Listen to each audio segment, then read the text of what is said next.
Okay. Welcome and good evening here in the US. Good afternoon if you're in California, and if you're joining us from the UK or the European continent, thank you so much for staying up so late to join us. I'm Richard Armstrong of the University of Houston, and I'll be the moderator of today's webinar sponsored by the Center for Hellenic Studies in Washington, DC. And we wish especially to thank Lana Coley and Ali Marby for their wonderful assistance in helping us to get this together.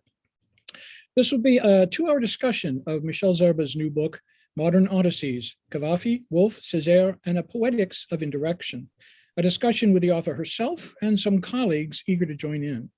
In a moment, I will introduce Professor Zerba in more detail, but let me first introduce our fellow participants. With me here in Houston is Casey Douay, Professor of Classical Studies at the University of Houston, author of several books on Greek epic and tragedy, and a longtime leader and collaborator on the Homer Multitext Project, which is going to be of direct relevance for our discussion today. In the United Kingdom, we have Laura Janssen, Senior Lecturer in Classics and Comparative Literature at the University of Bristol, author of several books dealing with matters of reception on figures like Anne Carson and Jorge Luis Borges, and a main editor of an exciting series on classical receptions in the 20th century writing with Bloomsbury. Also in the United Kingdom is Adam Lenchner, Honorary Research Fellow at the University College London, author of a recent monograph on Dionysus after Nietzsche with Cambridge University Press, and a co-edited volume on classicisms in the Black Atlantic, and various other essays on classical reception, including work on Aimé Césaire. And last but certainly not least, Patrice Rankin, Professor of Classics at my alma mater at the University of Chicago, author of Aristotle and Black Drama, A Theater of Black Civil Disobedience, Ulysses in Blank, Ralph Ellison, Classicism in African American Literature, and co-editor of the Oxford Handbook of Greek Drama in the Americas, and many other studies in reception.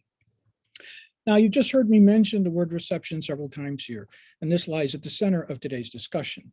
Over the past 25 years, we've seen an astounding transformation in the field of classical studies, as what was once called the classical tradition has morphed into a plural classical receptions, a provocatively termed post-classicism, an interest in deep classics, and increasingly a focus on global classics, or the repositioning of ancient culture in line with world cultures and literatures.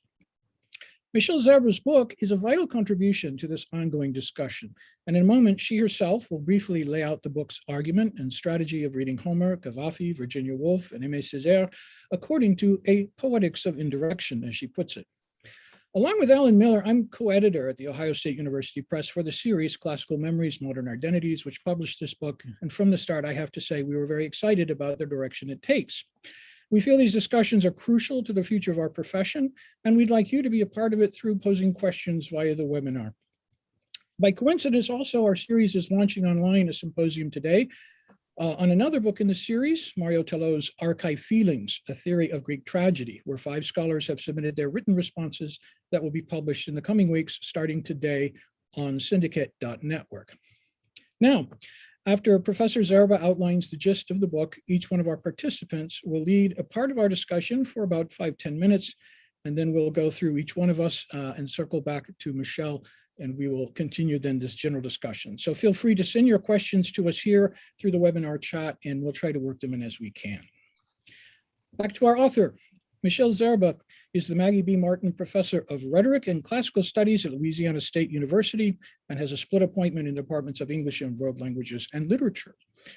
Her research and teaching span the fields of Greek and Roman literature, philosophy and rhetoric, Renaissance drama and political theory, and classical reception. She is especially interested in questions that emerge at the intersection of antiquity and modernity. She's held grants from the National Endowment for the Humanities, the American School of Classical Studies at Athens, the Partnership University Fund of the French government, and the American Association of University Women. Her publications include Tragedy and Theory with Princeton University Press, Doubt and Skepticism in Antiquity and the Renaissance with Cambridge University Press, this book, Modern Odysseys, and the Norton Critical Edition of Aristotle's Poetics. She's currently also writing a book entitled The Origins of Mystery, A Cultural History of the Eleusinian Mysteries. So now I'll turn it over to Michel Zerba. Okay, Thank you very much, Richard, for that generous and warm introduction. And thank you, audience members, for making time in your busy schedules to join us today. I want to thank the Harvard Center for Hellenic Studies for hosting this event. I'm very honored to be a part of it. I also want to thank the editor of the Ohio State University Press, Ana Jimenez Moreno, who I think may be with us today. She's the one who sought out the manuscript that became the book that we're going to be talking about.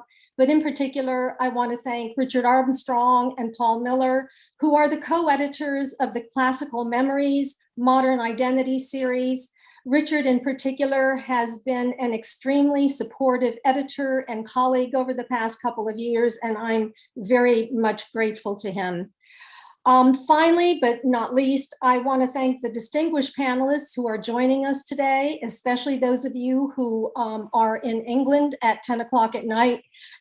Your work has been very inspirational to me, and I'm hoping that our discussion today can open new doors of inquiry. I'm going to now shift to a screen share PowerPoint. So let me do this. And can you all see this? Yes, are we good? Yes. All right. In 1900, sponge divers off the coast of the island of Antikythera in the southern Aegean discovered an underwater shipwreck, the remains of a Greek cargo ship dating from the second half of the 1st century BCE. Excavations at the site extended over most of the 20th century and into the 21st century, as these photos suggest. And in 1912, or in rather 2012, when this photograph on the right was taken, there was still a trove of earthenware jars that had not yet been pulled from the deep. Now, among the many valuable artifacts that were rescued from this site, the most famous one is what has come to be referred to as the Antikythera Mechanism. This is an ingenious mathematical and astronomical device that has drawn wide attention, and it's often been referred to as the world's first analog computer. It's drawn wide attention, and efforts to reconstruct how it might have worked are contained in these images on the right of the slide. But in addition to the Antikythera Mechanism, this unusual statue was pulled up from the deep, and it's been identified as Odysseys. This barnacled and battered statue looks every bit like the wily man of much suffering that we meet in Homer's epic. He's missing 2 hands and a leg, and he is vital to the talk that I'm giving today for reasons that I will now say a few things about. The Antikythera Odysseys, as he called, was the center of an exhibition held at the National Archaeological Museum in Athens in 2016 called Odysseys. This Antikythera Odysseys was one among numerous artifacts that were established in the halls, the rooms of where the exhibition took place. Most of the remains, I should say, of the Antikythera find are in fact housed at the National Archaeological Museum in Athens. But he was one of many artifacts featured in the exhibit, drawn from across the centuries, in rooms on whose walls were projected fragments of modern Greek poetry by C.P. Cavafy, George Seferis, Yannis Ritsos, and Odysseas Ilitis. Lyrical music was piped into the halls by Vangelis Papathanasiou, evoking the bittersweet vicissitudes of long journeys and broken homecomings. Now, I bring up this exhibit because it inspired my book. It didn't inspire the inception of the book, but it inspired the organization of the book. The curators of this exhibit by surrounding the Odysseus statue with artifacts from other journeys in other histories in later times, invited the viewer to make associations that were suggestive, resonant, oblique, and that were elicited as much by absence as by presence, as much by what could be seen as what had to be imagined. This form of organization, I thought, could be put to work in devising a framework for a critical approach to the poem, the Odyssey. And this is what I needed at the time that I visited the exhibition. I was working with an ensemble of literary works that had only soft connections with Homer's poem, literary works that ultimately ended up in the pages of my book. Now, the exhibit struck up other thoughts. I've long been fascinated by the fact that homecoming in the epic, what Homer calls nostos, is neither a stable center in the poem, nor does Odysseus approach it directly. The Odyssey enacts homecoming obliquely through a long circuitous journey, and even when arriving on Ithaca, Odysseus must wander circuitously in his own house. The Odyssey is structured around delays, deferrals, and postponements. This has been a topic of longstanding interest in scholarship, and it extends back to the ancient scholia. A few of the most famous delays are that the hero appears center stage in the poem only after 4 books, in which he is seen laterally from competing perspectives. Upon arrival in Ithaca, he repeatedly poses as a Cretan, and he tells false tales about who he is, where he comes from, and what he suffered. When he finally is unmasked, he has to depart Ithaca immediately again for a second journey, an inland journey that is going to take him to a place where people don't know the sea and who think that the oar that he's carrying in his hands is a winnowing fan. So the iconic image, I think, in the poem of this these strategies of delay and deferral is Penelope herself, whose weaving and unweaving is famous. In the image that I present you with on this slide by Dora Wheeler, you can see, well, first of all, let me say that Wheeler has decided not to paint Penelope, but to weave her. This is a silk embroidered cloth that shows Penelope weaving or unweaving by night what she weaves by day. And I want you to note something about her position that is very common in Penelope art, and that is that she's seen obliquely from the side. Now, the circuitousness of nostos is closely linked in the poem with the circuitousness of metis, of cunning, which is Odysseus's key character trait, as it is the key character trait of Penelope.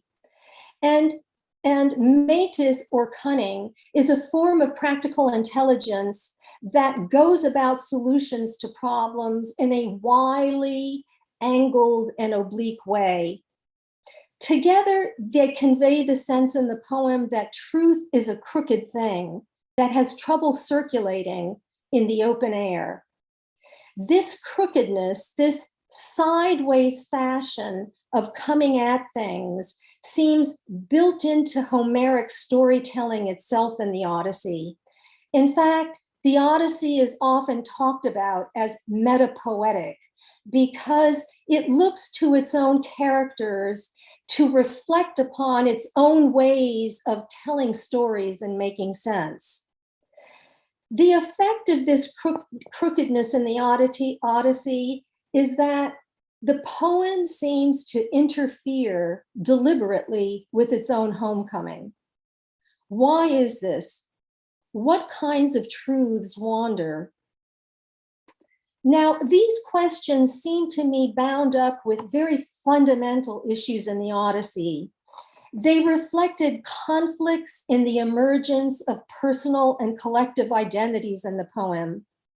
They point to fractures and splits not only in the human subject, but in the basic social units of family and state.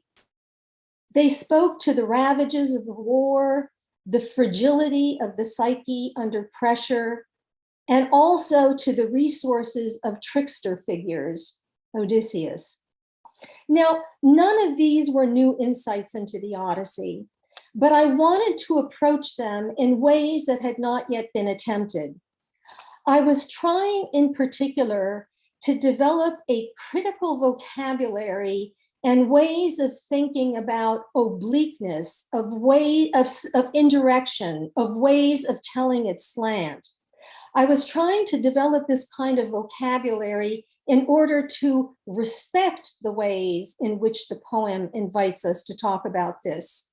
And what I learned very early on in this enterprise is that in the process of trying to create a critical vocabulary to talk about the wiliness and the indirection of the Odyssey, I was continuously going against the grain of concepts of tradition and influence, which ground much of what is called now reception studies. It also tapped in, my own efforts also tapped into recent efforts by others in the field who are working along similar lines and imagining projects like deep classics, post-classicisms, peripheral classics, tangential classics. Now, for me, the pressure that was being exerted on my project came from the literary works that I was studying in relationship to the Odyssey. C.P. Cavafy, Virginia Woolf, Aimé Césaire, these were writers from very different parts of the globe, the Mediterranean, the Caribbean, Anglo-European Britain, and the works that I was studying deeply resonated with the Odyssey without directly engaging it. These writers are often gathered under the rubric of international or global modernism, and they each in their different ways tracked uncommon journeys arising from homoerotic desire in the case of Cavafy, of non-normative sexualities in the case of Woolf, and of racial consciousness in the case of Césaire. Journeys that had yet to make their way into literary expression. Now, I was drawing them together because they enabled the study of emergent counter-subjectivities in the early 20th century that have continued to shape our ideas about modernity. We are still very much struggling to create languages and ways of thinking that will allow us to think about and discuss what was then aberrant, marginal, wayward. Cavafy's poetry covered a wide swath of historical subjects, and he in fact called himself often a historical poet. These subjects were drawn not from the classical Greece of the European Enlightenment, but from the worlds of late antiquity, Byzantium, and the diasporic populations of the Levant. Cavafy wrote a great many poems of erotic encounters along the sometimes grand but often tattered byways of minor Asian kingdoms, of Eastern Mediterranean towns with mixed populations and in city ghettos.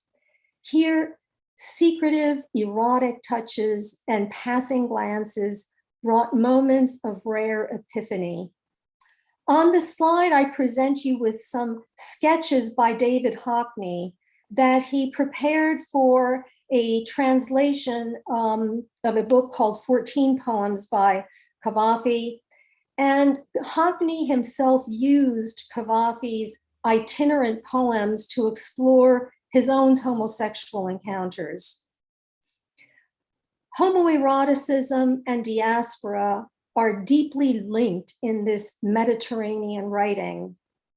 Cavafy favors a style of indirection and slant telling, not only because his subjects were at the time censored, but because of the power he discovered in suggestiveness and of things half hidden.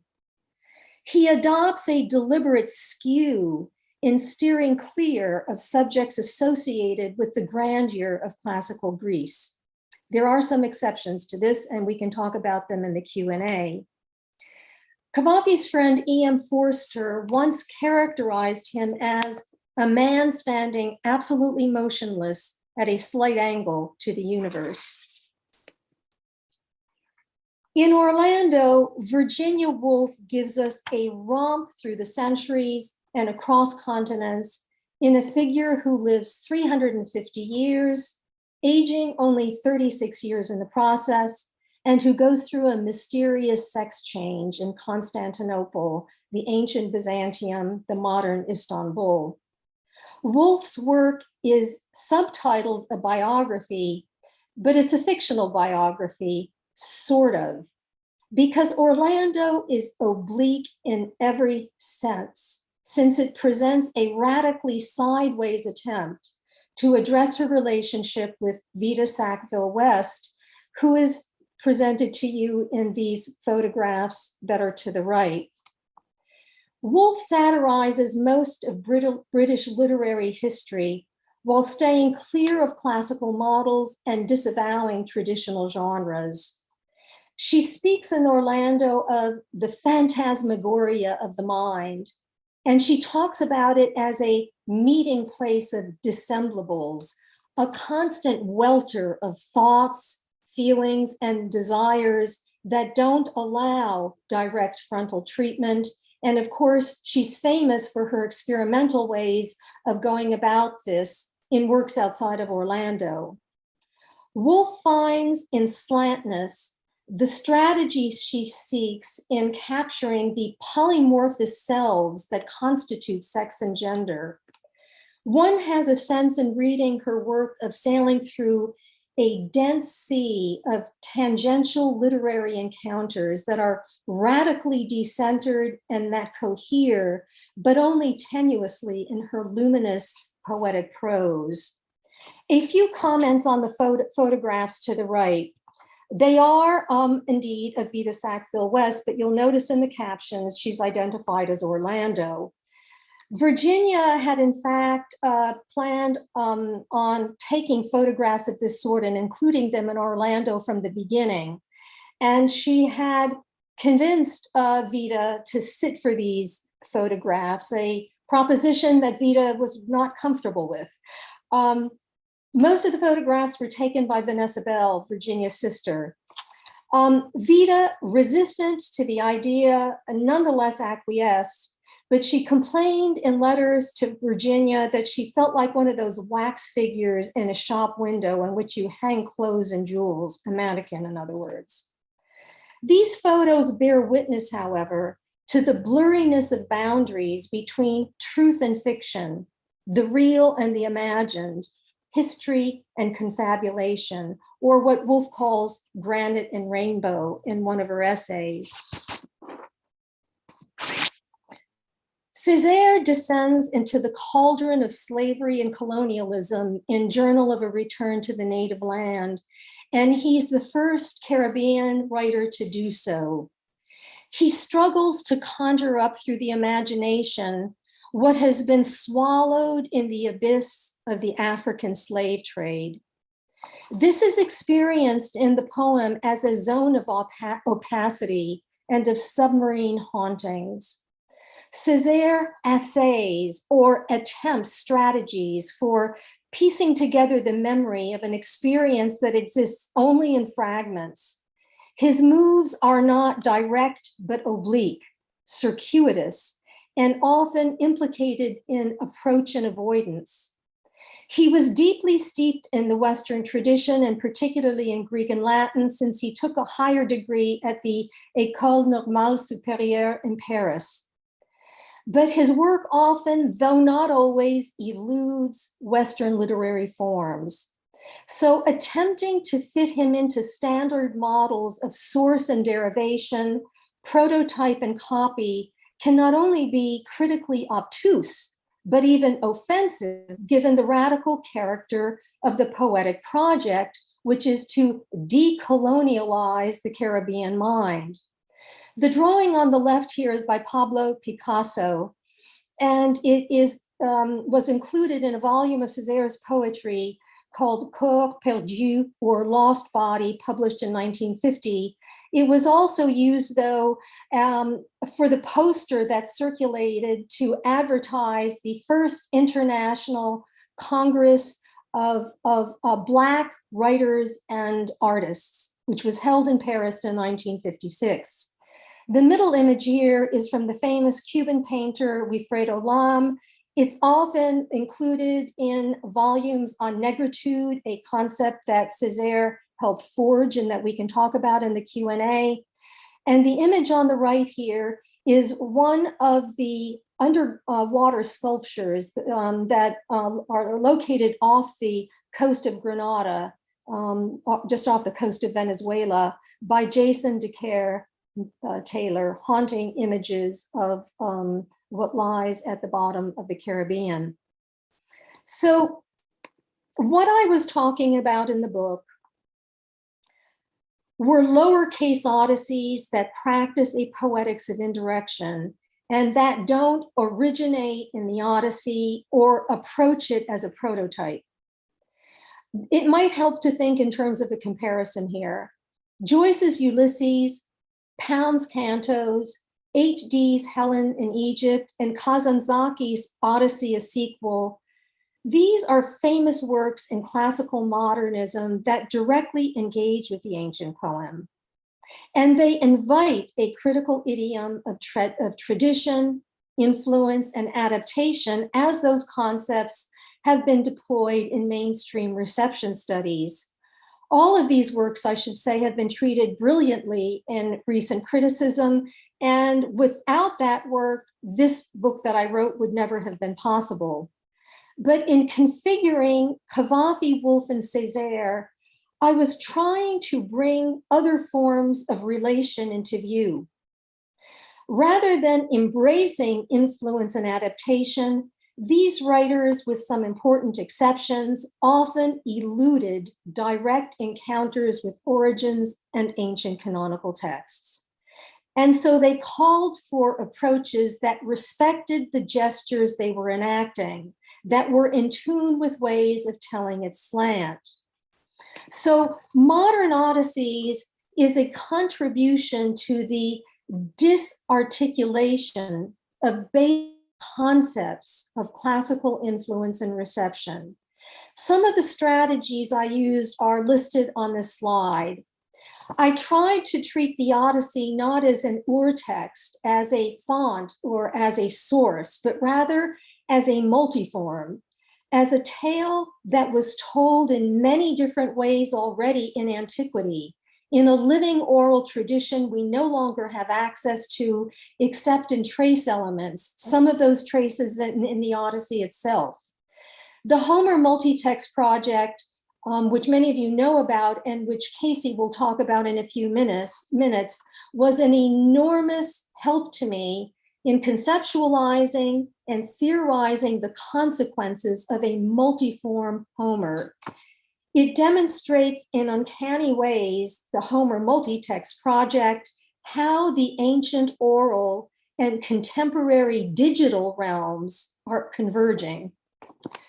I also developed 4 loosely configured tropes for this project, tropes in the basic sense of leanings, turns, tendencies, that captured aspects of journeys. These tropes were only loosely Homeric. They weren't drawn from Homeric scholarship, though I had thought about Homeric scholarship in shaping them. They were not authored by Homer. These are elements of a critical construct that I had to put together, and I drew them eclectically across the range of poetry and fiction. One of the things I resisted in the book was author-dominated chapters. So I tried not to write a book that had chapters on Homer and Cavafy, Homer and Césaire, Homer and Woolf. Instead, what I tried to do was to organize units with multiples, and I worked toward an essayistic style of composition, often using techniques of collage and juxtaposition in order to draw out what it means to work along the lines of weak links. So I'm going to tail off right now with this last slide, in which I give you the table of contents of my book so that you can kind of see some of the challenges I was engaged with. I did keep to an organization of chapters. This was mostly because my editors told me I had to. Books don't sell without chapters, they said. So I kept chapters, but I organized them around the 4 tropes of diffusion and mixture, islands and isolation, passage and detour, return and split endings. I did lead with essays of Homer, and even though I was trying to deauthorize, in a sense, detextualize how we might go about the study of literature in this new way, I kept to authors whom I named in the introduction because I wanted to make the book user-friendly enough for people who wanted to just tap into Cavafy or just into Césaire. They could consult the chapters in the book in order to find out how to do that. So you can't entirely escape the strictures that you're trying to in going about this kind of project, but I wanted you to see some of the ways in which I attempted to work with the concepts of indirection. And there I'm going to stop sharing and to move back to the gallery view here, and either back to Richard or to Casey, who I think is next in the line of those who are going to speak to the project. That's right. We're going to go now for a brief set of responses from people who are especially situated with particular aspects of your book. And we'll begin with my colleague, Casey Douay, here in Houston, in response, especially to the Odyssey. Okay, great. Can everybody hear me and see my slides, I hope? Actually, I'm going to press play, make sure that works. Okay, awesome. Thank you so much, Michelle, for inviting me. I mean, even just in your talk just now, I'm learning so much. And, you know, even though I've been working on the Homer multitext or thinking about it, conceptualizing it over more than 20 years, I always tell people we really are just getting started. We really just kind of laid the groundwork and then for more work to be done. And you're one of the implications and working with it. And so I'm just so thrilled to hear everything you're saying. So let me be brief, but whenever I try to make sense of the Homeric epics as a multiform poetic tradition, I go back to the concept of antiquity and fluidity. I try to explain that this is a dynamic tradition, but it is traditional, and that's hard to conceptualize. But in thinking about the antiquity, I always go back to you know, this fresco from the Bronze Age site of Pylos. So we're, you know, nearly 1,000 years before anything like text fixation of the Iliad and the Odyssey, and we see, I like to imagine, something like an epic poet performing an epic song, maybe something like the Iliad or the Odyssey. And clearly the artist has envisioned the song as a bird. And it makes me think, of course, of that famous traditional formulaic phrase of winged words that you see again and again throughout the epic poems. That's not the only example. We also have this late Minoan Pixis showing a musician, maybe an epic poet, and the song seems to be conceptualized as birds. And I just show these just to again emphasize antiquity, but also fluidity, that the song is conceived of as being in flight. It's something that once it's spoken, it flies. It's not pinned down. It's not rigid. It is dynamic.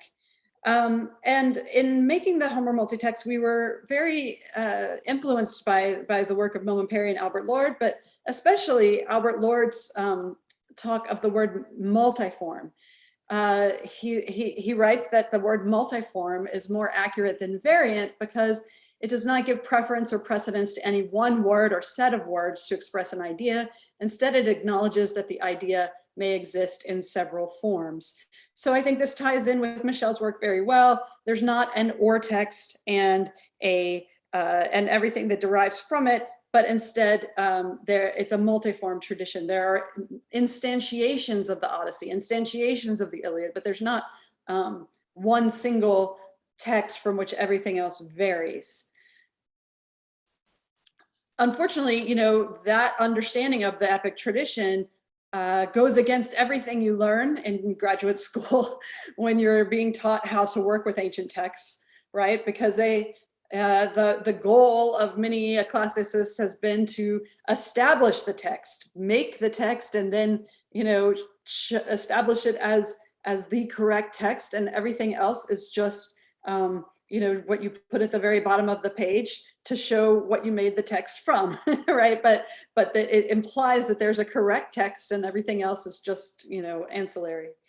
So I am trying to, you know, show that the reality of the transmission, especially of the Iliad, is way more complicated than that, and that we have to take a multi-textual approach to the Iliad and the Odyssey. And this slide of the so-called Venetus A from the 10th century AD is already itself a multiform document. It's the oldest quote unquote complete text of the Iliad, and yet it's full of multiformity between the lines, inner margins, outer margins, the main body of scholia. There are so many different discussions of other ways to go with the text, right?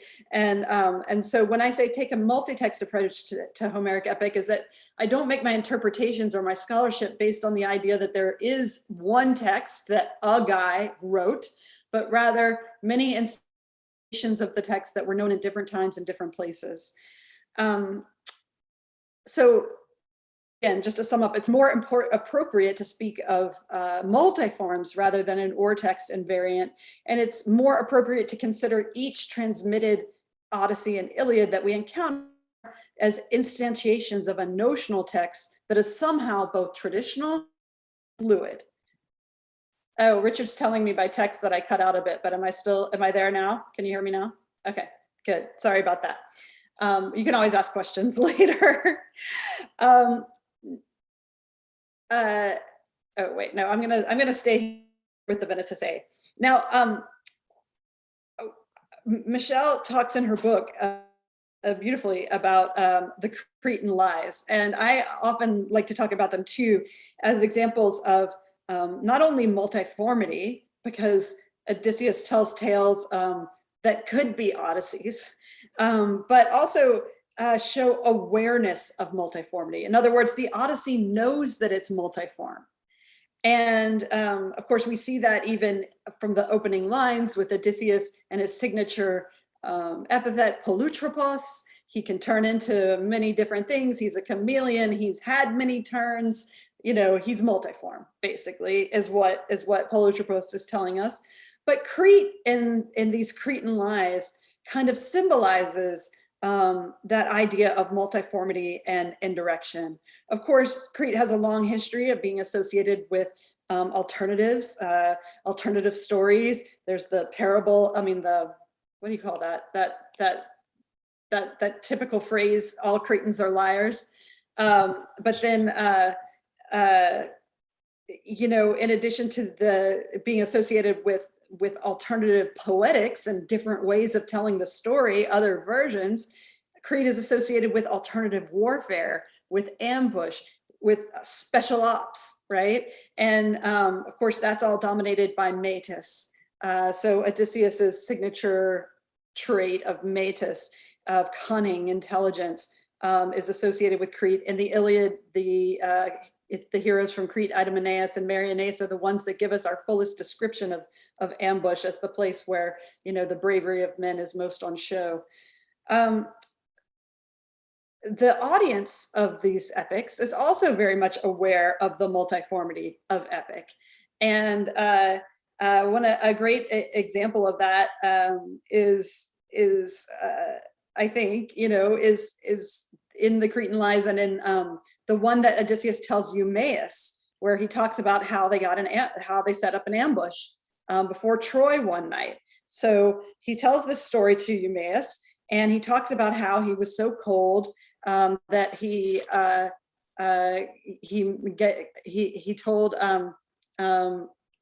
tricked someone basically into running back to the ships, and so he gets their cloak, right? He gets the cloak of the soldier who ran back to the ships, but the audience, of course, Eumaeus doesn't, in theory, know that this is Odysseus. He's still in disguise. But in Book 10 of the Iliad, which is a book in which ambush occurs and night raids, all the heroes their clothing is elaborately described as they go out into the night for this first assembly in the night. And the only one who doesn't have a cloak is Odysseus. So there's this whole thing with cloaks and deception and disguise and revelation. And Odysseus is, of course, signaling who he is. And certainly the audience would know. But it's an interesting extra layer to this whole dynamic that in this particular lie, we have an allusion to Iliad 10, to the Dolaneia, the book in which Diomedes and Odysseus go on a night raid and end up ambushing Rhesus and his men. Of course, this book was I think mentioned maybe before, maybe it was before everyone arrived, but we were talking about this book as one that explores the poetics of ambush, or a book I wrote with my colleague Mary Ebbett, I should say, about the Dolaneia explores the poetics of ambush, or lokos. And the poetics of ambush are basically, ambush is an oblique or indirect approach to warfare, right? When you can't do the full-on assault, when the regular battle where you throw everything you have at the walls isn't working after 10 years, what do you got to do? You got to try something else. You got to try an indirect approach. And of course, Troy only falls by the indirect approach, the wooden horse. So book 10 is our book that's full of indirection and poetics of alternative and the poetics of metis. It shares a lot of formulaic language with the Odyssey. And so it's very interesting that even in antiquity, or there was suspicion that maybe this book doesn't belong in the Iliad 10, I mean. And so here's the scholion on Iliad 10 from the Townley manuscript. They say that this epic composition was arranged separately by Homer, still by Homer, but not to be part of the Iliad. And it was arranged into that poem by Pisistratus. I don't want to say a lot about that, but just to indicate that even in antiquity, there was a suspicion that somehow the Iliad 10 is different. It's Odyssey-like, and it should not, maybe it doesn't match the rest of the Iliad, but of course I have theories about why that is. Okay, just a few things, just very quickly, I'm going to be wrapping up, that a lot of these ideas were articulated even in the 80s by Cerquilini, and in his book, Éloge de la Variante and Praise of the Variant. And at one point in that book, he quotes Ramon Menendez Pidal, and he says in the book, the epic genre exists only in variants. But if you go look up the actual quote, it's not, he doesn't get it exactly right, but it's close enough, right? And the variant is not a fortuitous and adverse accident, but the normal way of life of the ballad. In other words, a tradition like this is meant to be multiform. It was always going to be multiform. And so the big question is, how do we grapple with the poetics of a multiform oral tradition? And I will stop here. Thank you. Thank you very much. Again, just a note on format. we're going to have a few of these brief presentations by our discussants and then move on to responses by Michelle. And again, if you do have questions, there's a special Q&A feature in this webinar that you should notice. Please, if you'll put your questions there, we'll try to get to them simply because the chat also is dealing with other issues. Now, as a courtesy, especially for staying up so late, Laura Jansen will make her statement, and then we'll move on. When you get back to me, you know we're getting close to being done. Great, thank you very much for your introduction, and thank you very much for inviting me here tonight, and thank you, Michelle, for your wonderful book.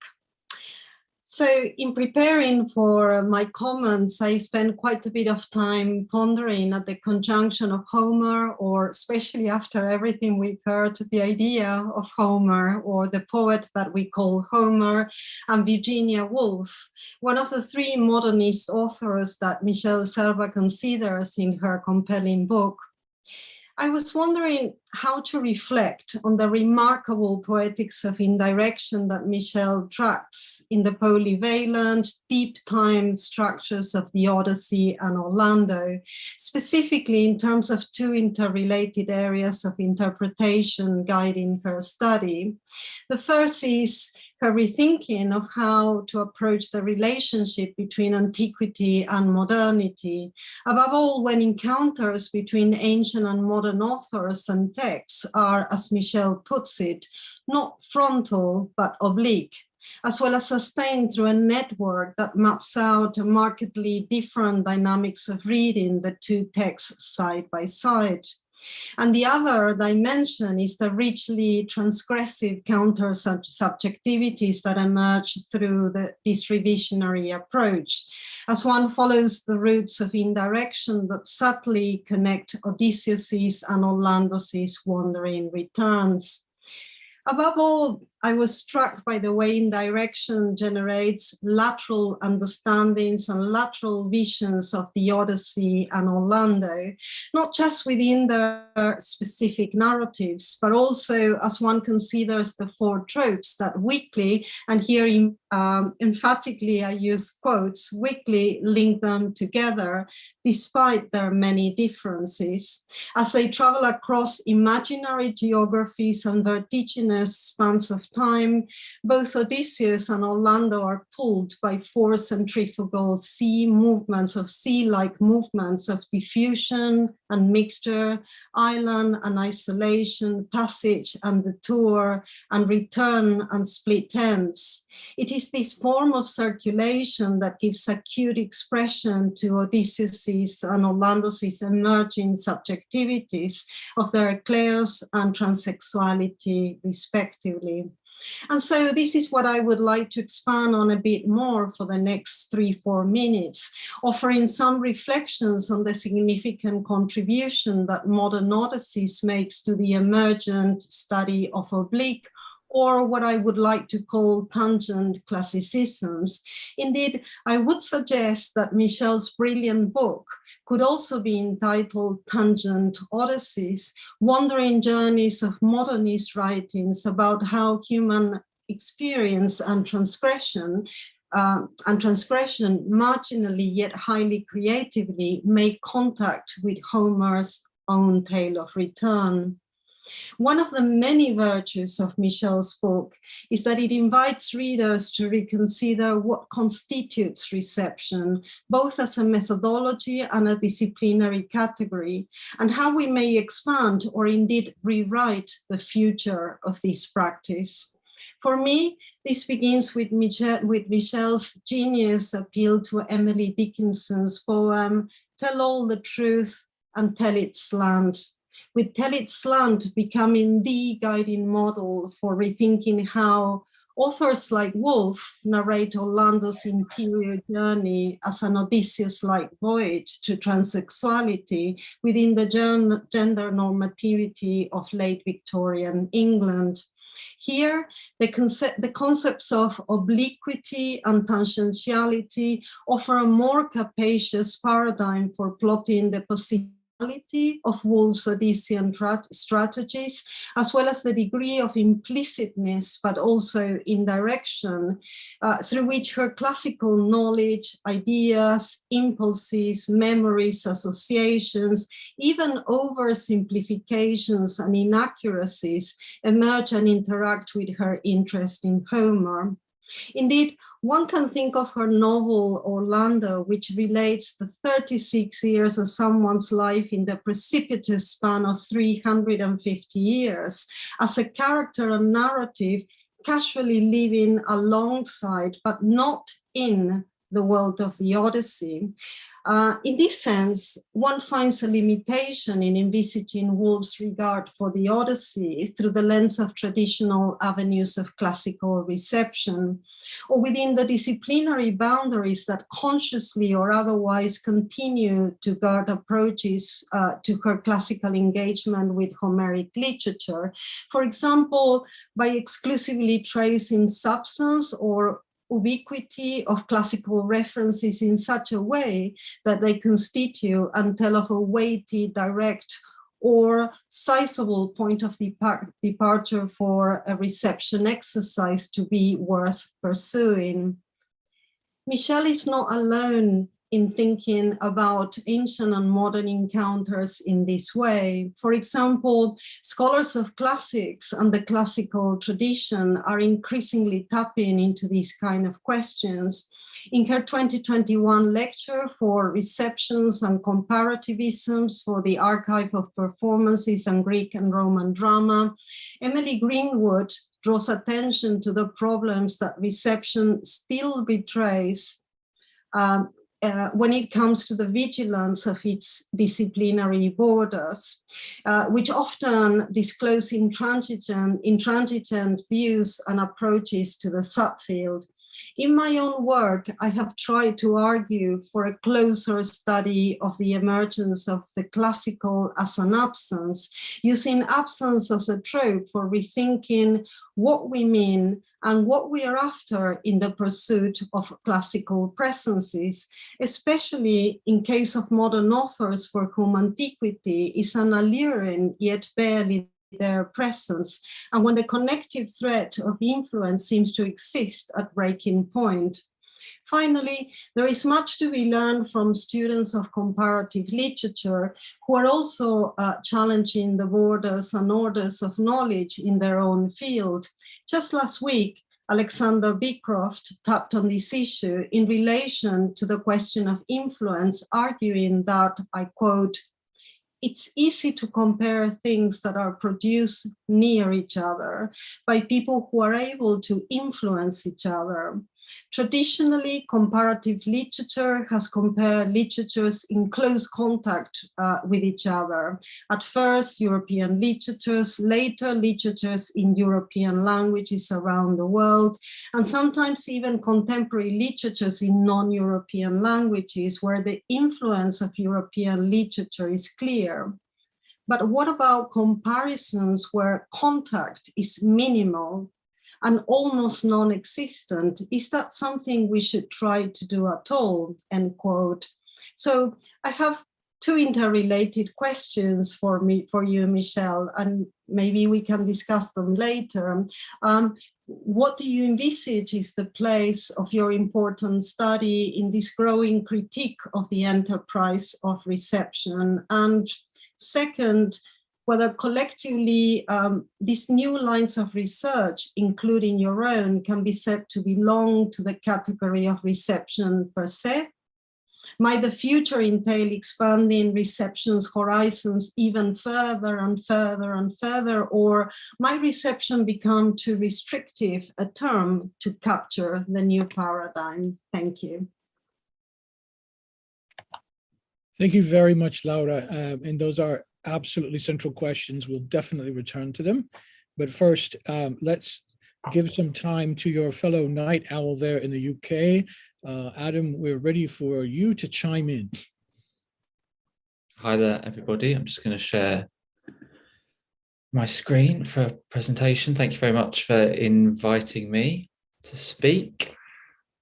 Okay, so as my as my first slide suggests, this is just a few thoughts on some of my responses, I suppose, to the role of Aimé Césaire in Michel's book, and how, I suppose, what it made me think and what I thought we could draw out of that in terms of questions. So in the first instance, I suppose one of the things that we've been saying here is that the Odyssey when we reach the end of the Odyssey, of Homer's Odyssey, actually, we aren't at the end of Odysseus's journey. This is just a snapshot of, and really over the course of Odysseus's mythological life, there are lots of journeys, aren't there, of which this homecoming is only one. And we're told sort of proleptically about all the things that are going to happen after. And I was thinking about that in terms of Aimé Césaire as well, about what happens after he's written the particular poem which Michel talks about, the Notebook of a Return to My Native Land. So that comes out between sort of 1939 is its initial form, and then it reaches another form in 1947, and then it reaches another form of publication in 1956. And actually 1956 is a very crucial year for Aimé Césaire, both in terms of his artistic and his political career, because he was both an artist and a politician. So it's actually 1946 that Césaire resigns from the French Communist Party after the Soviet Union's invasion of Hungary in October 1956. And so that's one reason that he's not happy about the response of the Communist Party in France to that action, because he sees it as being an imperial act by the Soviet Union, and also because he thinks he's come to think that actually the Communist Party don't really care about him and the rest of the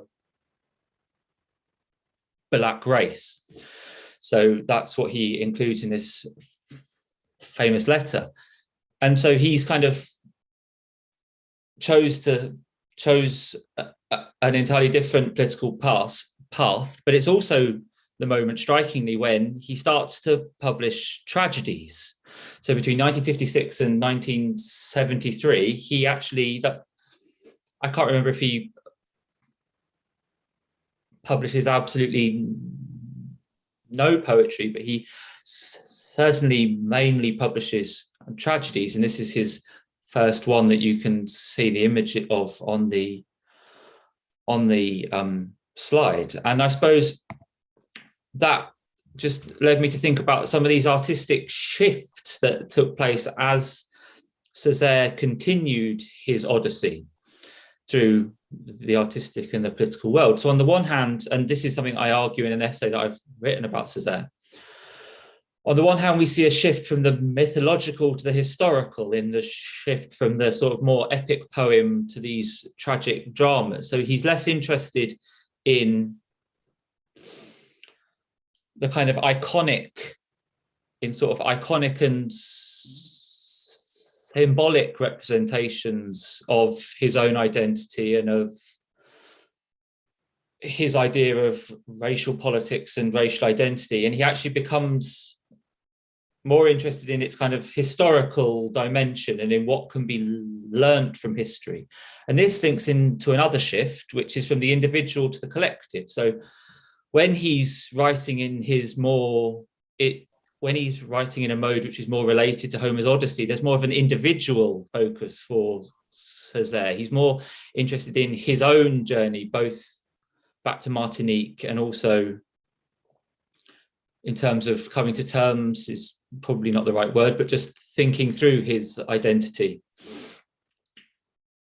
And so there's a shift from that individual focus to more of a focus on the collective. So his dramas have a more sort of moral, didactic purpose, almost trying to teach people about the past.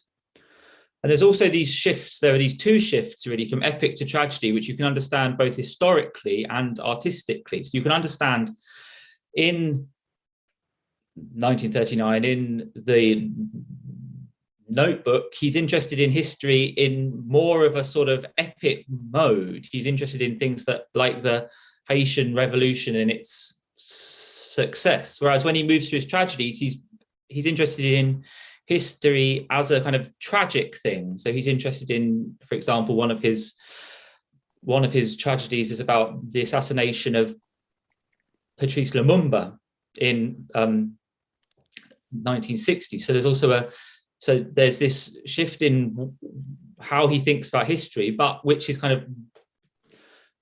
of it's accompanied by a shift in terms of these artistic forms. So he moves from the epic form to the tragic form. And so the idea that his response to the Odyssey is just one part of this journey, that's something that I would like us to think about, and also particularly in relation to the other artists that we're talking about. So to what degree is the Odyssey, to what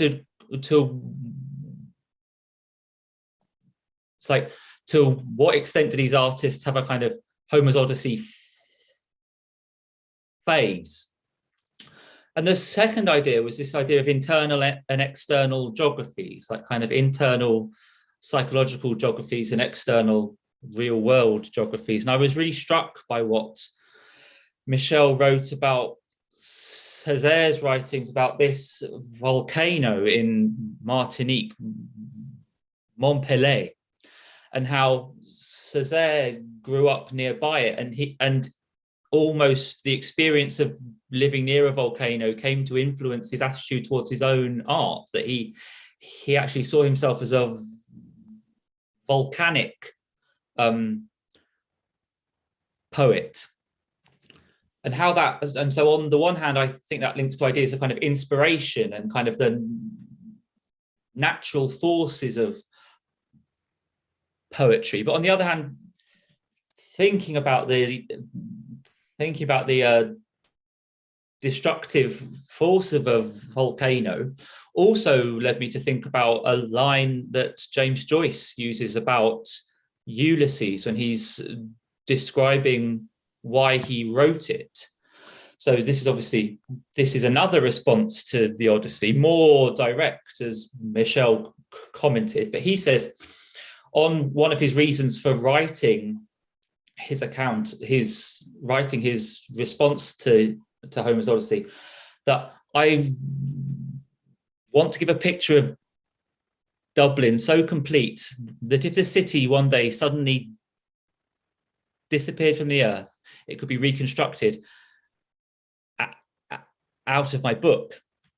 And on the one hand, this isn't really the same. This isn't really the story that you often hear about Joyce's Ulysses. You hear the story about Joyce's Ulysses, it's very much internal, it's about stream of consciousness, it's about human psychology, and that sort of comes out quite a lot in Michel's book, the way in which people are grappling with different forms of identity, different forms of their own way they're positioned in the world. But I wondered about, obviously, when you read Homer's Odyssey, there's an external journey as well. There's an idea that you are traveling from one place to another in the real world. And it's the same with Césaire. He is traveling to Martinique. And it almost seems to be the same with Joyce, that he is traveling to Dublin, that he wants to account for Dublin. And I wondered, well, and I suppose that will bring us to the two questions I had. So on the one hand, referring to what I said at first, do we think that allusions to Homer's Odyssey form part of a distinctive stage in the careers of each of the artists that Michel discusses, or is it unique to Césaire? And second, I wondered why we all think, not only Michel, that Homer's Odyssey helps these authors and also other authors think about the interaction of these internal and external geographies. So yeah, excellent. Thank you very much. Those are great questions. And I also want to thank Alan Miller and Joseph Marsoki for the questions they put in the Q&A, and remind everyone that that is available for you, and we'll come back to those. But now, Patrice, let's hear from you. Yep. So hi, everyone, and thanks again for inviting me, Michelle, and everyone should know this is an excellent book, excellently written, evocative in all kinds of really important ways. So I'm going to also share screen. And I'd like to spend my 10 minutes, hopefully everyone can see that. Maybe someone on the panel can just give me a thumbs up. Great, thank you. I'd like to spend my time on the idea of dissolution, limits, boundaries, in at least three senses. The limits of the text, which we've been hearing about, and by that I mean both the classical text and the contemporary. The limits of racial affiliation that the book really begins to unearth, evoke, and the limits of the human, thirdly, the limits of the human. To some extent, when we talk about seeing things slantwise or moving the boundaries of the narrative that we create and that have come to define us, and I realize that slanting and boundary crossing are two different, if even compatible tropes, we're really talking about a kind of death, a kind of passing from one form to another. Before the catabasis, before the underworld ascent, we have to encounter disillusion or death. We're crossing a boundary. Césaire presents the possibility of encountering négritude through its saint, Toussaint Louverture, as a death crossing, or Michel's opening, the definition of Louverture, through incantation. And for those who are jogging and doing other things while we give our talks, I often listen to these things while I'm running and doing other things. I'm just there's a slide in front of us, a long quote from Césaire's work, but I'm just gonna read a short portion that's highlighted on the slide. Death traces a shining circle above this man. Death stars softly above his head. Death breathes in the ripened cane of his arms. Death gallops in the prison like a white horse. Death expires in a white pool of silence. Césaire is interested in the possibility of the emergence from a blackness that is already death to the blackness of negritude, and the image of Louverture leads through the darkness. But there's also the possibility exposed by Césaire's poetry and by Michel's study of the death of a classical tradition based on hierarchy, or even the end of reception, which we've been hearing about as well, and comparativism based on manifest, material, tangible points of contact, at least strong links. And I too think the links in Michel's book are much stronger than we've been suggesting. This disillusion might be regrettable in some ways. The end of these things might be regrettable in some ways, but in other ways, the possibilities are exciting if we can imagine what we're passing into. In her definition of fuzzy connections, which I think, I couldn't remember exactly, Michel, if you cite Lorna Hardick, I think you do, but she reminds us that her readers, that meaning is generated at the point of reception between the poet and the audience, venturing that the belated artist is, in Hardwick's words, rarely a classical philologist, let alone knowledgeable about the contexts of the original text. For this meaning generated at the point of reception, just how many possibilities might there be? And I'm showing a slide of an image of The Weeknd and the Baby on Kanye West's Hurricane, which I've shown at another presentation, gesturing beside the three graces. And I'm showing this to suggest the endless and lateral positions that we might imagine. When I think of the classical slantwise, I wonder if Michel might talk a little bit about the juxtapositions she left behind. And we've heard a little bit about this already. The possibilities that were pruned away for the wonderful coherent composition, the text that is her modern Odysseys. For example, given Adam's presence here today, I'm struck by Césaire by his connection, in this case, not at all fuzzy, his association of the with the Dionysus of Euripides and of Nietzsche, which Adam teases out in his book, Dionysus After Nietzsche.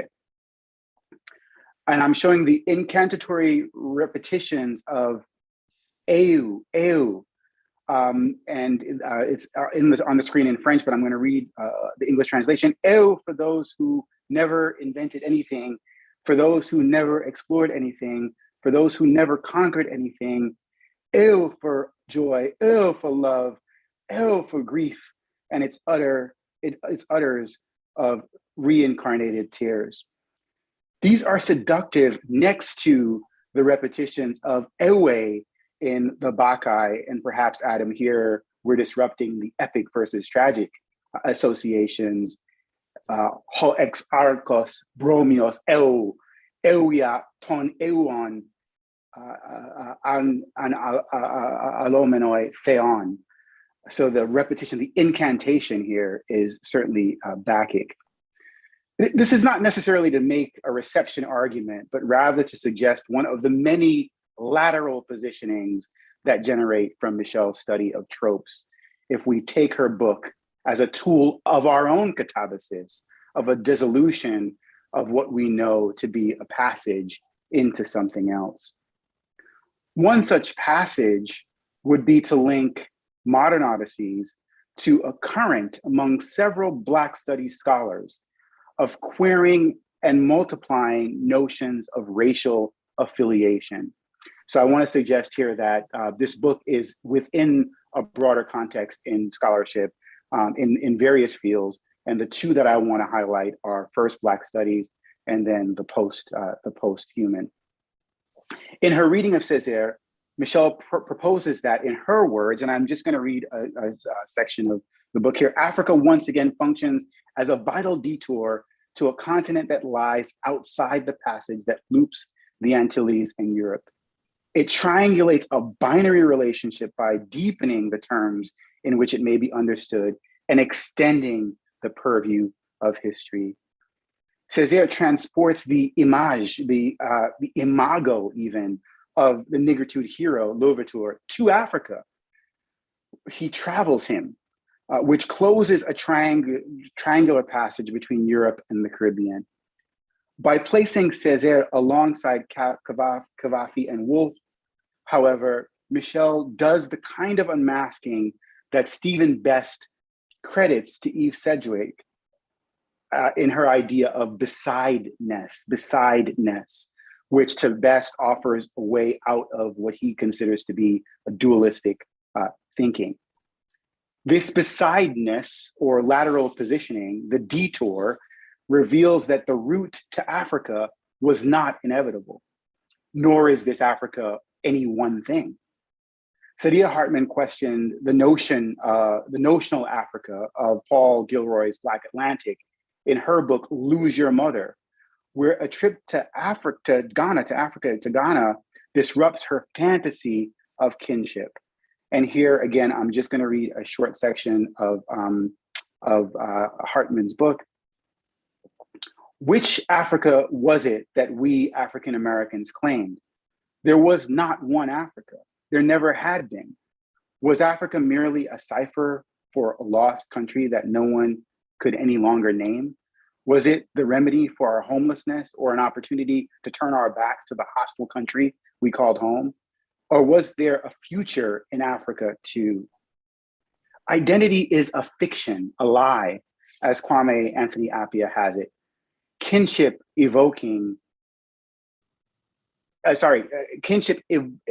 equivocating in the stay, leave, the push and pull of Judith Butler's Broken Bonds in her keynote on kinship. The hope that Hartman expresses early in her trip to Ghana of the diasporic possibility of return is disrupted, as the hope for kinship ties that result from the social death of enslavement in the United States are revealed to be even more fraught on the continent. Africa is as much a fiction or a multiplicity of imagined affiliations as the homeland of Ithaca. in light of the realization of aporia, best chooses or imagines what it might be like to choose disaffiliation, disaffection over the effective fallacy of association. And here is a bit from Stephen Best. He says, time and again, I would set out to recover something from the archive and fail in the attempt. But what seemed to be affirmed in each attempt was not the recalcitrance of the past, but rather the extent to which I am drawn into being ecstatically dispossessed. Facing up to this fact, I'm inspired to craft a historicism that is not melancholic, but accepts the past's turning away as an ethical condition of my desire for it. The past turns away, dissolving Africa, revealing it to be lost in the archives of history, but Best welcomes the disillusion.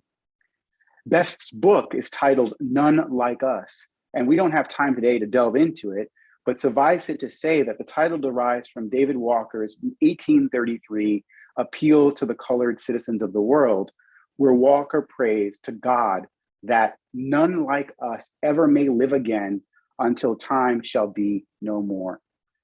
If there shall be none like us, then disaffiliation, disillusion, death triumphs over any potential for an effective reception of the past.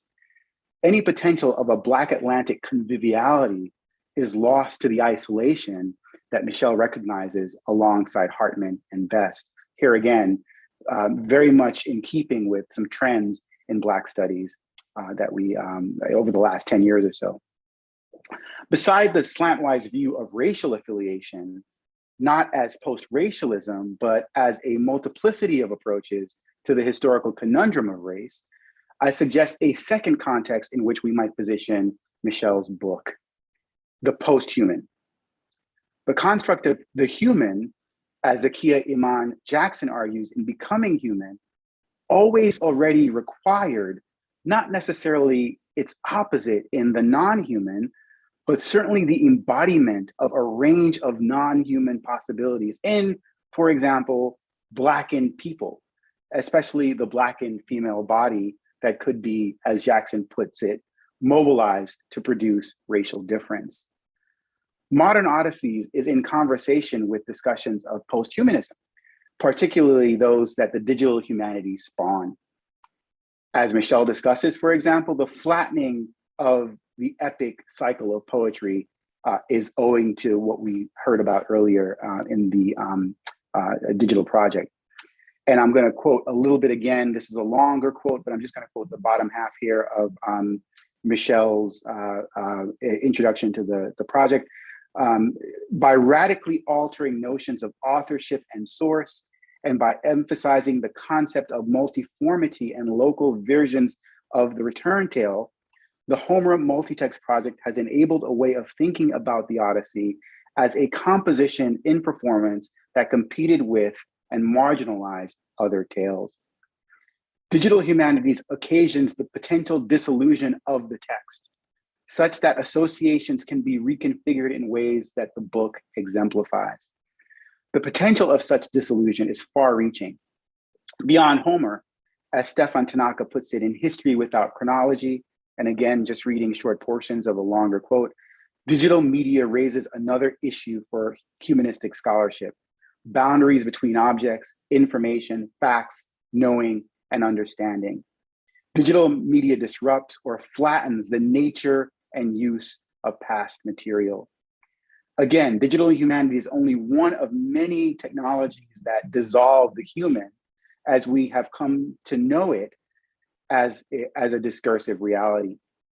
Posthumanism also places the species alongside technology as another intelligence that displaces the human at the center of knowledge, such as in the creation of cyborgs and artificial intelligence.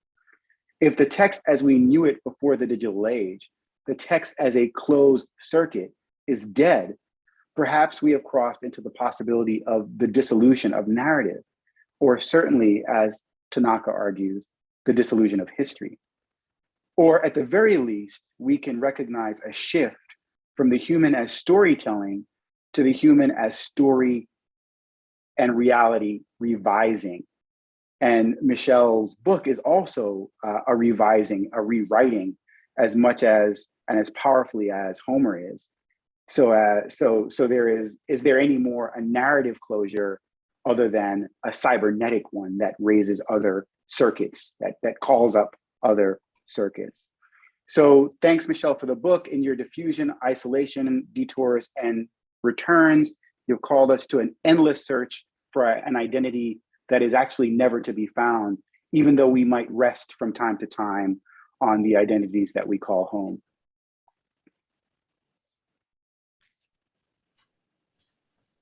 Thank you very much. There we go. And now it comes back to me and Michelle. I want to give you ample time to respond, so I don't want to go on too long, but I thought I would bring this back to sort of two things. One is sort of at a personal level, why your book resonated with me with regard to Cavafy, because Cavafy was an important author for me as I struggled against my classical education. So partly what I want to talk about is a return to the very old-fashioned idea of Hellenism, right? And think about how you've helped us to really focus on Cavafy's eccentric Hellenism, we might call it, right? As opposed to the centered Hellenism that is such a part of the traditional classics curriculum, which, as you know, is fundamentally very Athenocentric, very caught up in the Periclean moment, right? And I was thinking about that for a couple of reasons. In part, though, you know, when Shelley very famously says we are all Greeks, what he really means is we're all Athenians, right? In the liberal democratic tradition, that is really fundamentally the focus, based on certain types of identity formation that are constantly being played out with Greek democracy. I'm thinking of, you know, in the poem Hellas, let there be light, said liberty, and like sunrise from the sea, Athens arose. You know, Shelley's very good at slogans like that. But he also creates, and I think the classical curriculum traditionally often did create in Western Europe and the United States, that sort of weird historical imperialism of Athens, right? He goes on to say, her citizens, imperial spirits, rule the present from the past. On all this world of men inherits, their seal is set. So there's a curious way in which this highly centered Hellenism that we sort of grow into through a traditional classics curriculum, you know, kind of creates that vision. Well, I remember I always struggled with this, in part being a medievalist as well as a person with an interest in classics, and reading Cavafy, of course, did precisely what you're talking about with these tropes of diffusion and mixture. Showed me a poet who can create these wonderful personae of a very diffuse and geographical and temporal dispersion of Hellenism. So in a way, taking the idea of Odyssey and his famous poem on Ithaca, we sort of think of Cavafy's engagement as a sort of Odyssey of Hellenism itself, right? Which is one of the fascinating things about these historical personae that he creates. And if we want to take his poem Ithaca just as a point of departure, again, the point is the journey and not the return destination, right? So when we think about what it is in the field of classics for so long, the obsessive return always to the original horizon, right? Trying to get to the authentic reality of this ancient culture. It's done us such a tremendous disservice in understanding, you know, the complexity and the compromise that is Hellenism. And again, I think this is one of the reasons why both the Odyssey and Cavafy's work need to be read constantly in this way. The idea of return is essential in a way, as he says, it is Ithaca that gave you the lovely journey, right? So again, this impulse to return and cooperate and in some sense build a relationship with the past, I don't think ever fully goes away with us. But what fascinates me with Cavafy, and again, that you bring out so well, is how his Odyssey of Hellenism deliberately pushes to the far corners, not just Alexandria, but Antioch, a Hellenized Jerusalem, Constantinople, and the Byzantine world, which is very important given his Phanariot lineage, and even beyond Zagros, as he says in his, I think, wonderfully ironic poem, For Helen. I'll get back to you in a minute. So I love that your book also reminds us that in the Odyssey itself, we're dealing with a peripheral Hellenic world. I mean, Troy is, after all, on the far eastern edge, Ithaca on the western edge, Ogygia farther still, right? In fact, we only get to the mainland of Greece because Telemachus decides to go there from Ithaca, right? In real time, that is to say. So Homer's world is itself this interesting kind of peripheral world in the Odyssey. And the Achaeans are often in abject defeat. So the idea of it is a triumphal pageant, as we're constantly thinking and rehearsing what is this old heroic version of Greece. Obviously, we all know in reading Homer the sorrow, the loss, the sort of impending sense of doom. These are powerful elements that have nothing to do with a kind of triumphalism. And so in that sense, reading the Odyssey in this way vis-a-vis Cavafy really, resonated with me. I remember at a very early age, precisely as a sort of antidote. But lately, I've actually been thinking of a poem by another poet who responds to Cavafy, and that's my former colleague, Adam Zagajewski, who was here for some years before he went to Chicago. And he has a poem called Falling Asleep Over a Volume of Cavafy.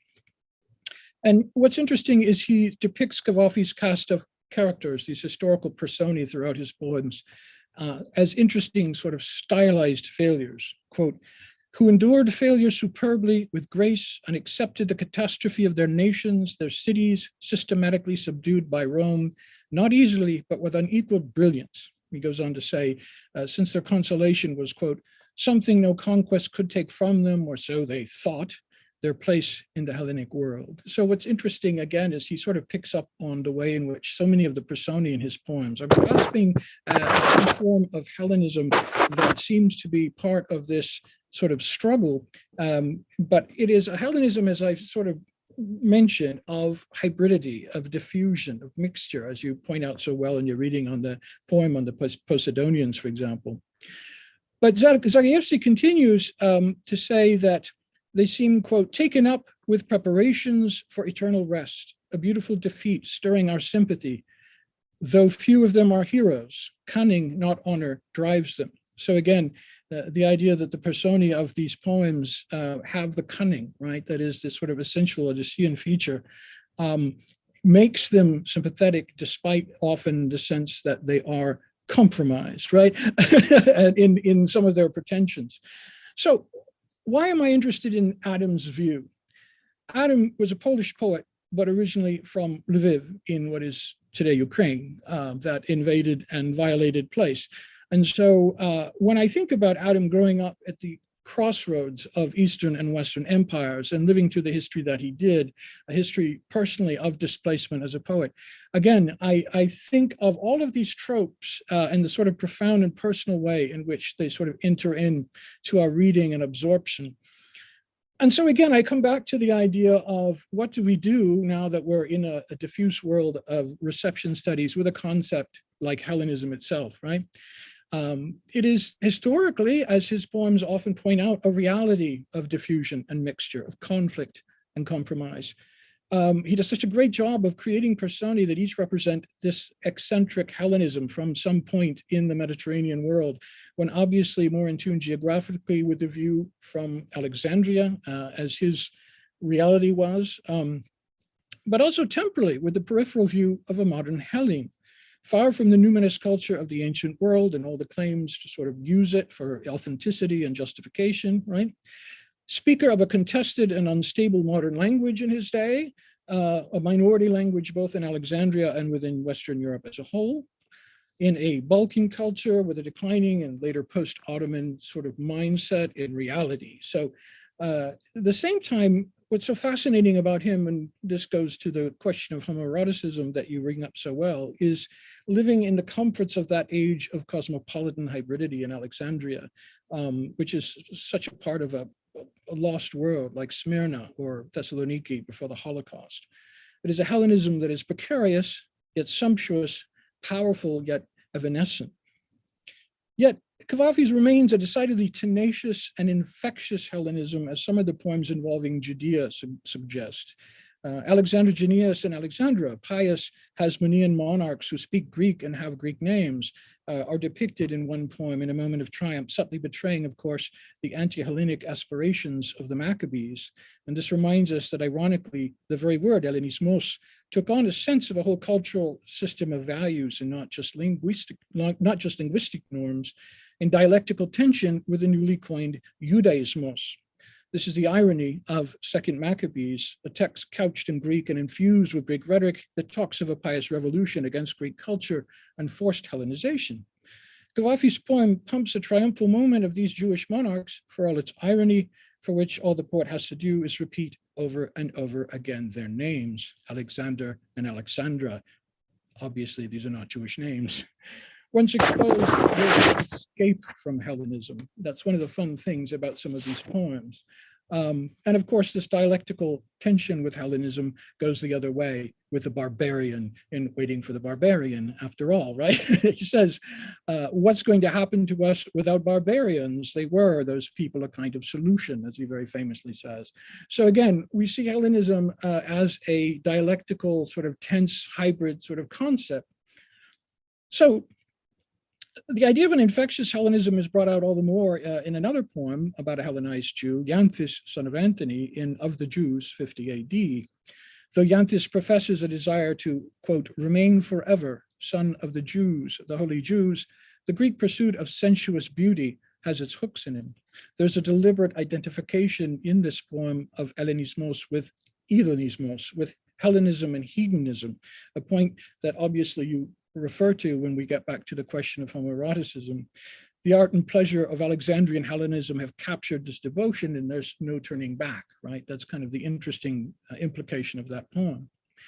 So Cavafy's is in various ways an ironic, not an iconic Hellenism, right? One that is infectious and yet also dangerously sort of skirting cultural pretensions. There's both triumph and tartuffery that we see throughout these moments of history that he shows us, as in Alexandrian Kings, for example, the poem where he talks about the children of Cleopatra and Antony being brought out along with Caesarion, given all these wonderful titles and, you know, presented to the crowd who are raving.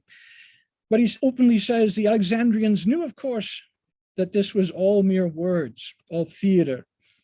Right? So the theatricality of these moments is one of the things that I think makes his work so distinctive.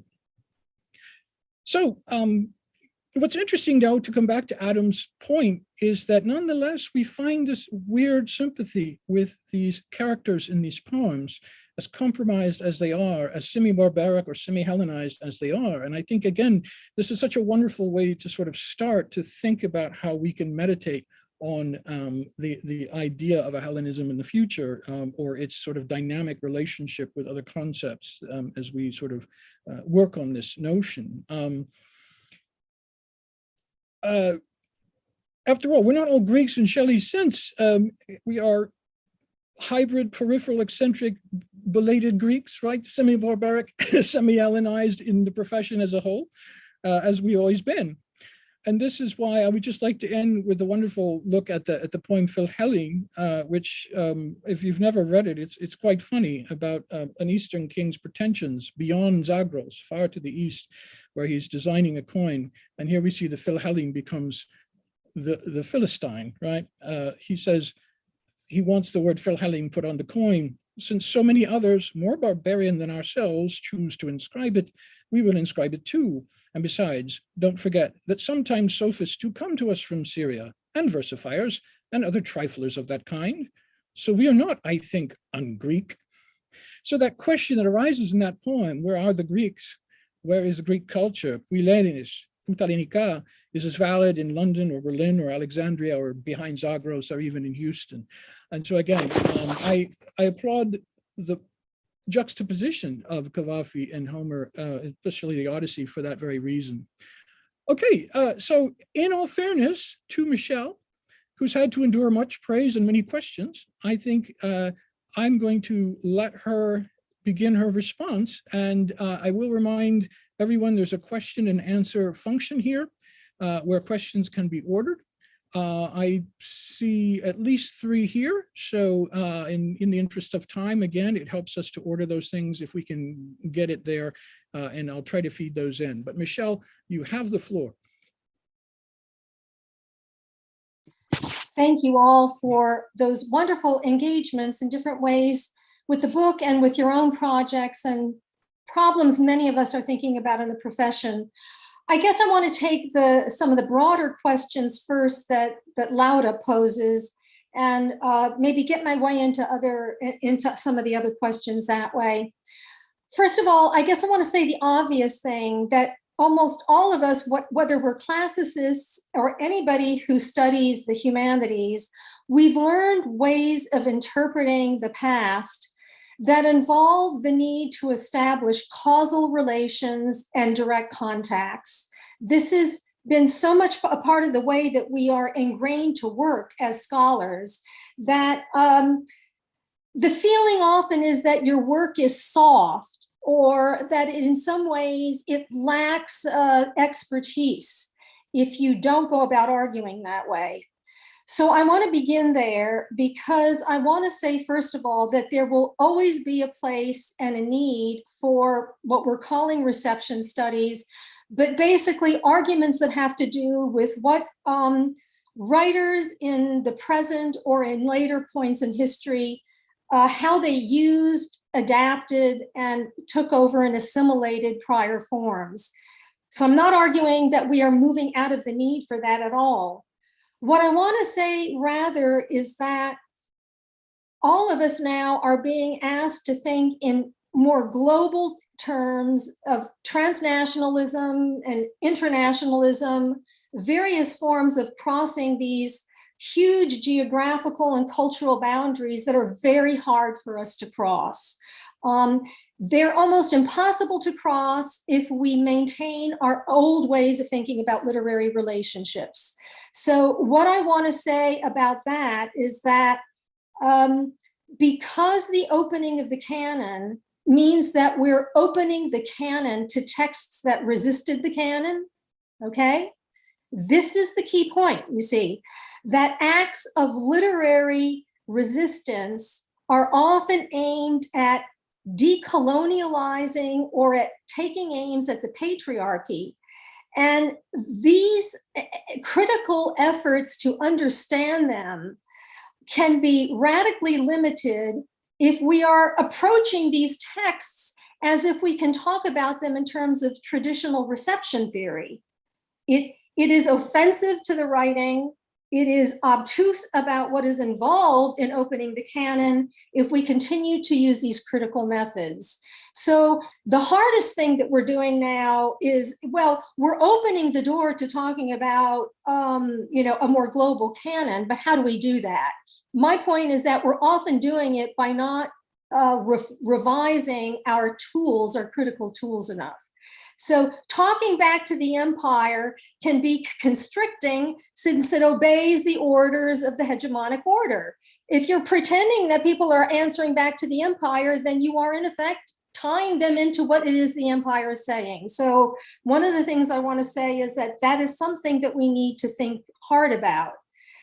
The other thing I want to say about frontal connections, and various of you put this in different ways, is that if you argue that so-and-so is responding to so-and-so, then you give the impression that the text is, in a sense, comprehensible around a very limited point of reception, right? And many of the artists I was talking about, and many of the artists we're dealing with in our post-classicisms, are resisting that. The 3 artists that I was talking about radically resist that because they use techniques of diffusion and indirection in order to forestall this kind of obsessive need to find a point of reception as a unified point of reception, okay? The last thing I want to say about the methodology of all this and is that, yes, I am talking about largely subjectivities in the book and identities. In the emergence of counter-subjectivities of the sort I was studying, identities are typically virtual rather than ontologically stable. They're multiply constituted.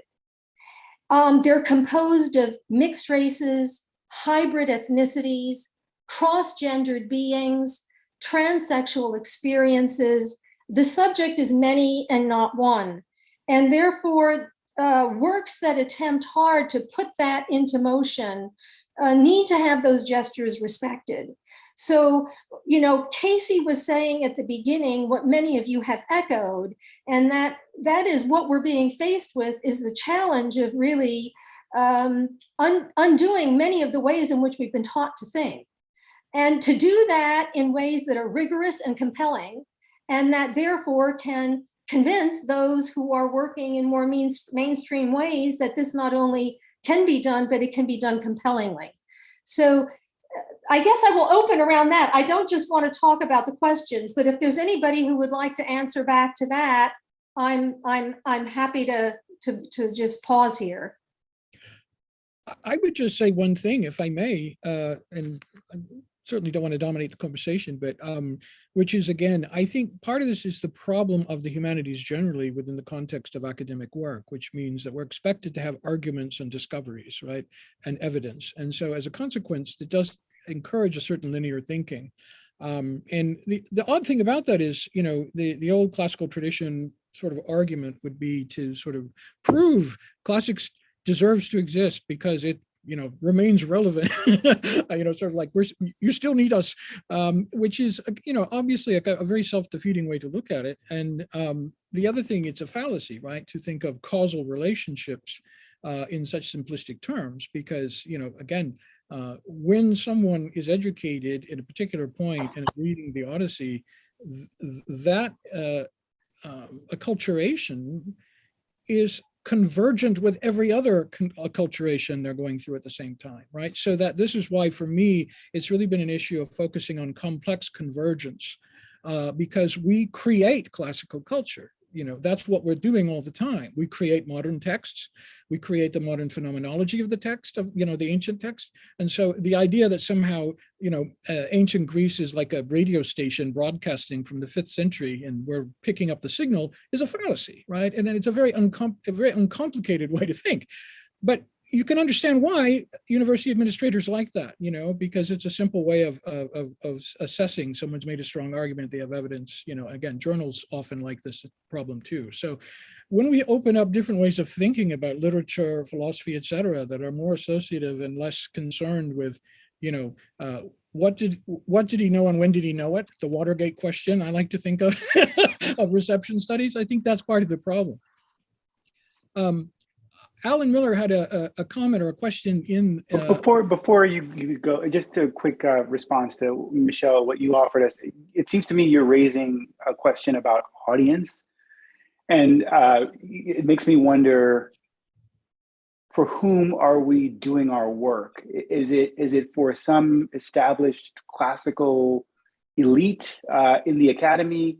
Is it invitational for, let's say, a 21st century student who's also considering robotics and computer science and business? You know, is it for the weekend, where, you know, go up to the weekend and ask him, what were you doing when you gestured by the 3 graces?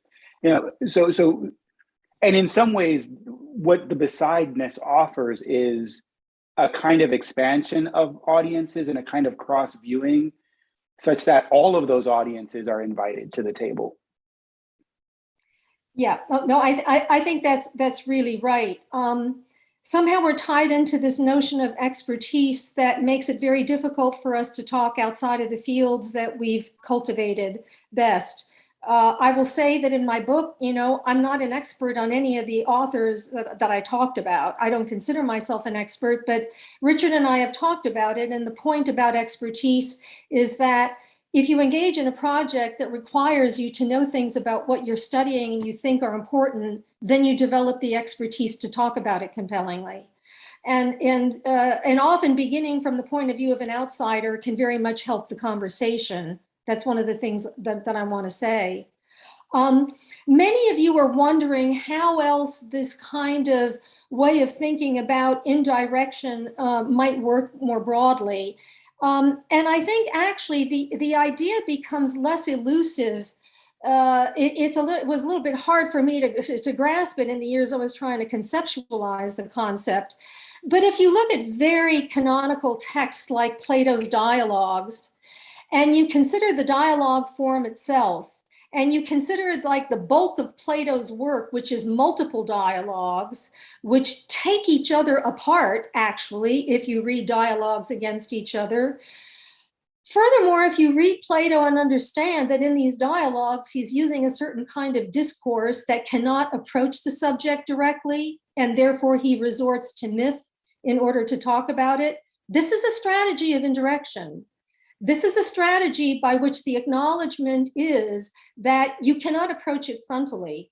Therefore, you can talk about indirection as being part of an entire philosophical tradition. Heraclitus is a famous embodiment of it. But, certainly negative theology is also a part of this. Negative philosophy is a part of this, where strategies of indirection come to be absolutely vital in trying to formulate what it is you're talking about. I think that there are many literary works that have to do with searches for identity, where authors use these very tangential and kaleidoscopic ways of coming at their subject. And I think that certainly the genre of mystery itself is something that you can look at as a strategic use of indirection. I think there are whole topics that lend themselves to this way of thinking about indirection. I'm writing now on the ancient mystery cults, and I'm talking about discourses of secrecy. Wherever you have discourses of secrecy, you have things that may or may not be actual secrets, but that are in various ways being approached through indirection to create mystique, to solicit interest, to build audiences, or to construct communities of individuals who are marginal, right? So my point is that sometimes indirection is something that we're looking at in the literature, and sometimes it's something that is required of us as interpreters of texts to cultivate in the ways that we read and talk about things. So again, open to discussion.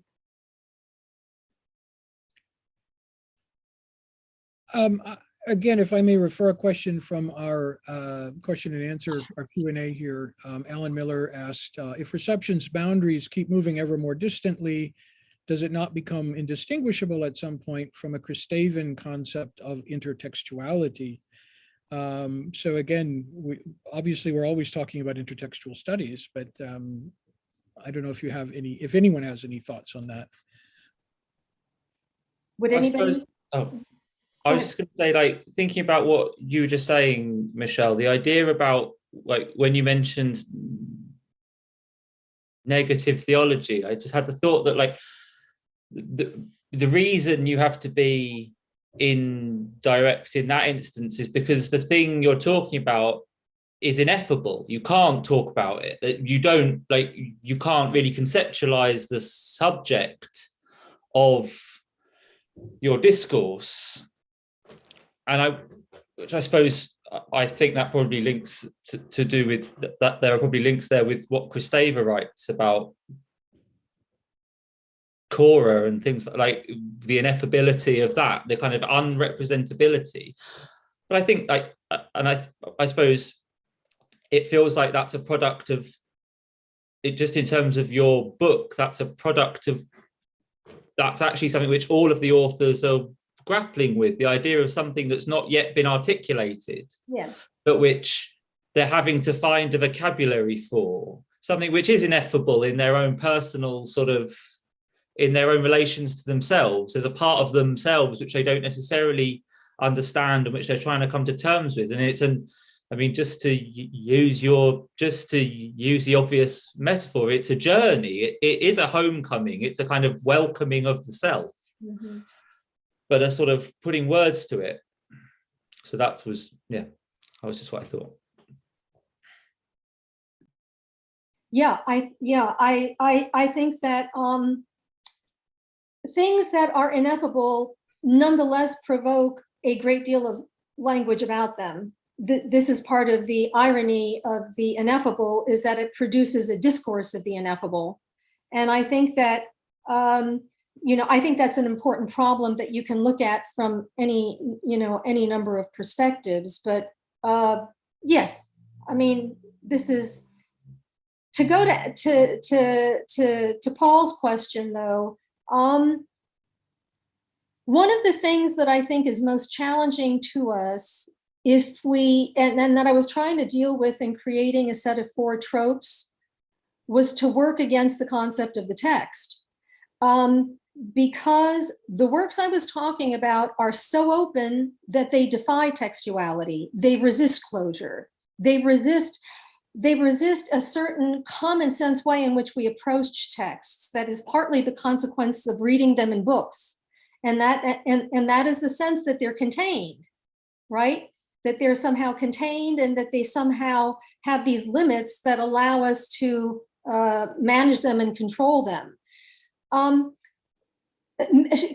Casey knows from her own work that people who are trying to theorize, the consequences of the non-text in Homer have to continue to use the language of the text.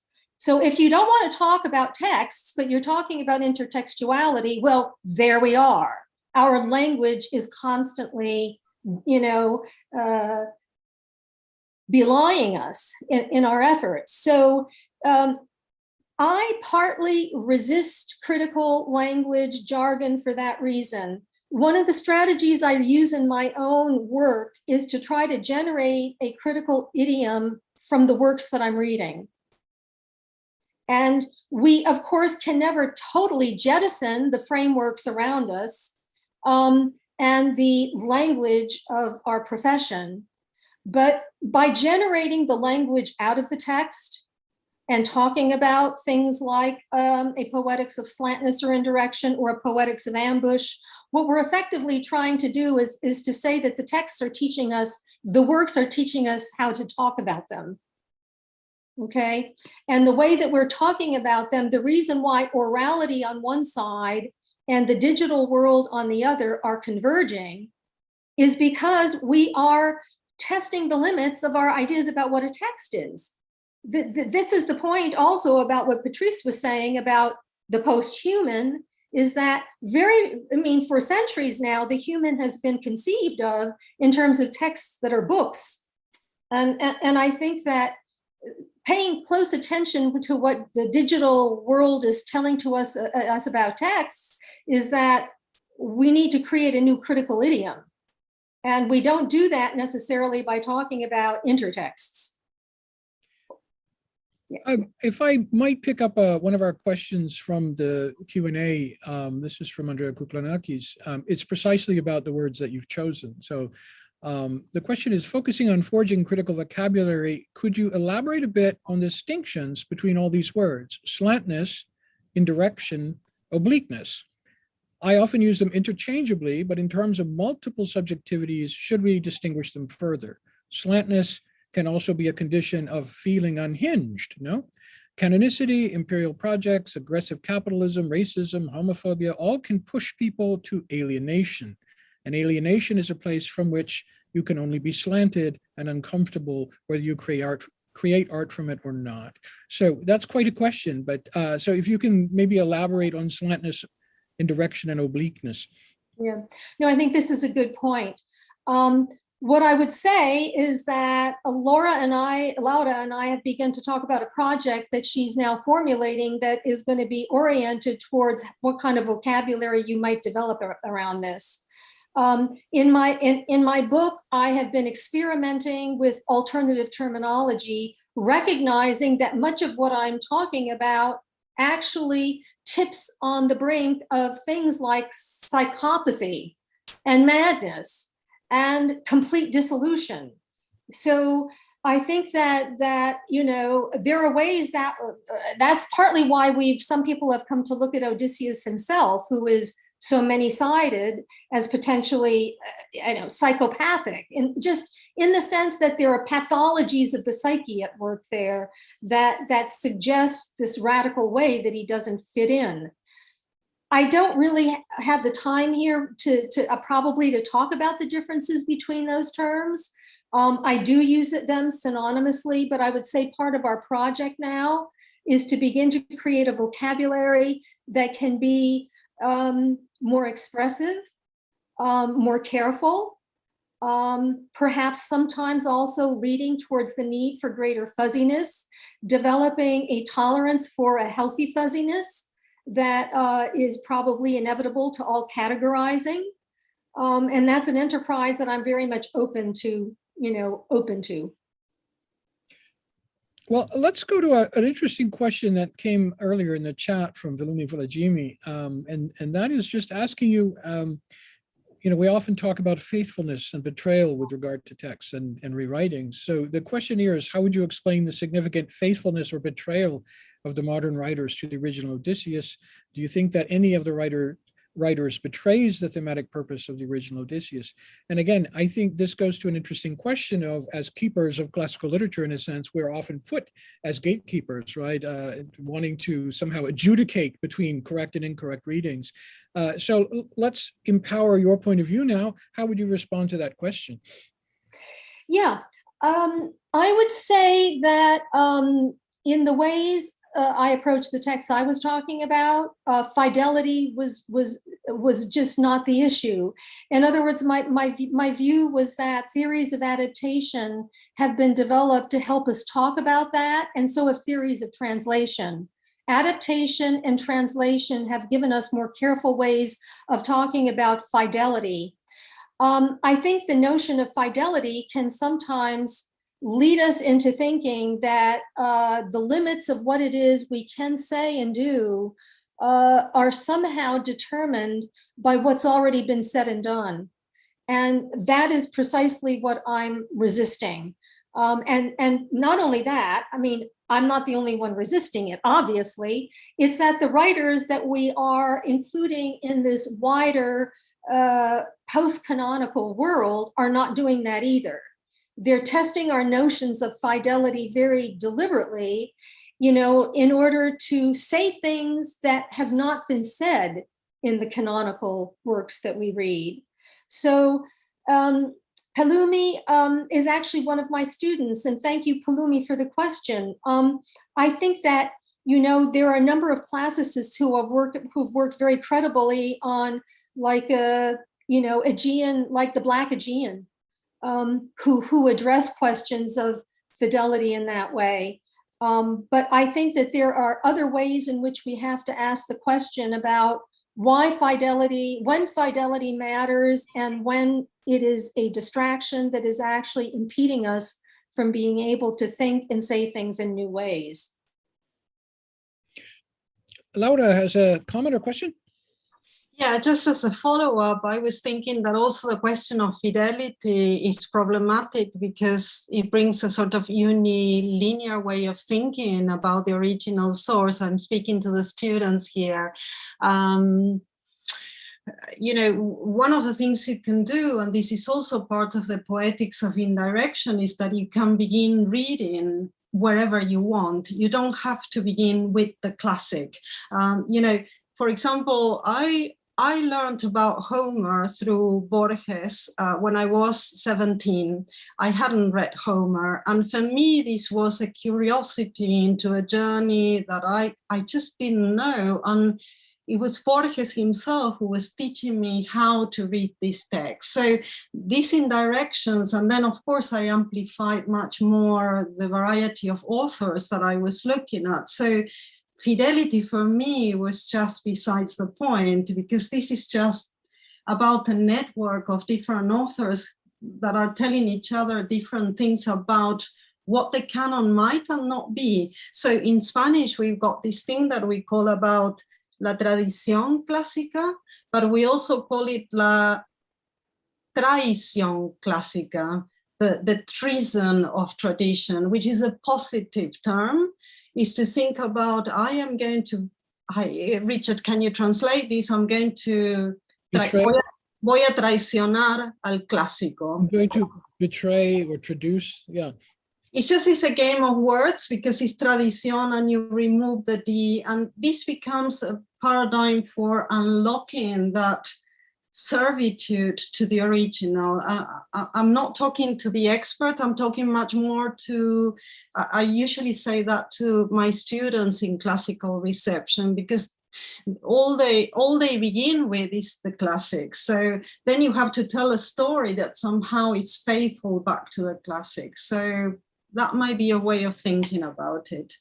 And again, a very old point of view in reception studies is about, again, meaning being realized at the point of reception is there's no space, no Archimedean point from which a text can be seen in its truth. You know, there are only interactions, right? So when we think about complex convergence, in my case, for example, been very interested in thinking about performance in relation to Freud and his interest in Oedipus.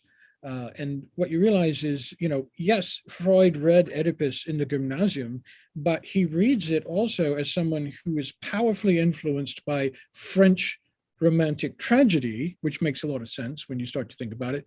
And his reading of the play, which is so important for psychoanalysis, is simultaneously a reading of Oedipus the King and Hamlet.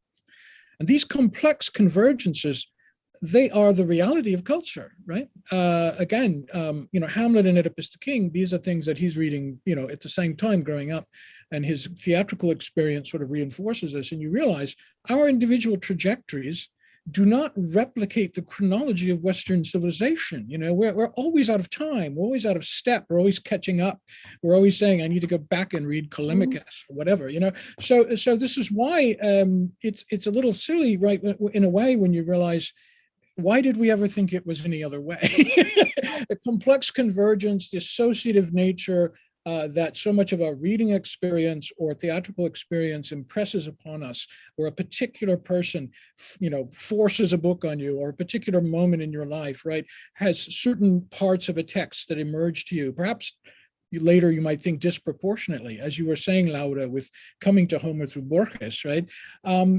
This is the reality, right? And I think, again, this is where the humanities will remain so important in understanding the nature and trajectory of human meaning.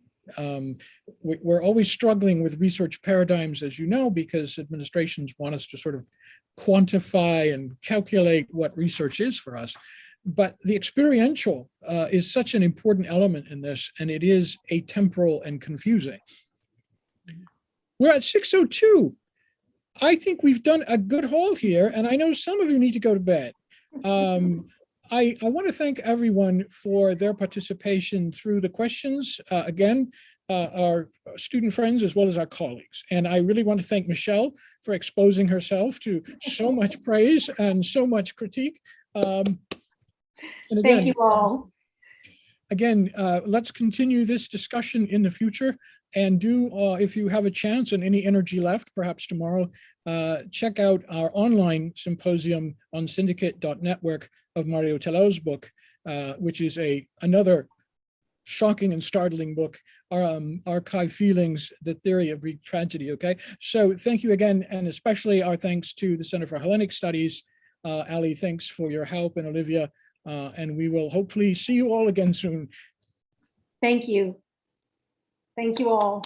Thank you very much. Bye. Bye. Bye.